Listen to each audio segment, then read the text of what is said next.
আমরা ইনশাআল্লাহ যদি এই সুযোগ পাই মাদেরকে বাড়তি আর একটু সম্মান করব, যেটা হবে তাদের প্রতি ইনসাফ।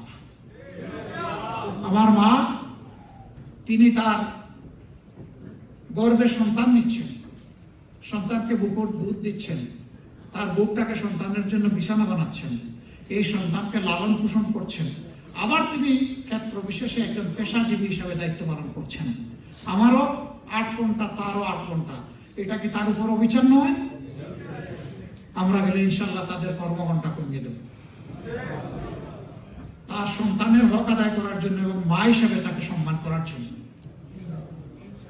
এটাই হবে তাদের প্রতি ইনসাফ, এটা কোনো দয়া নয়।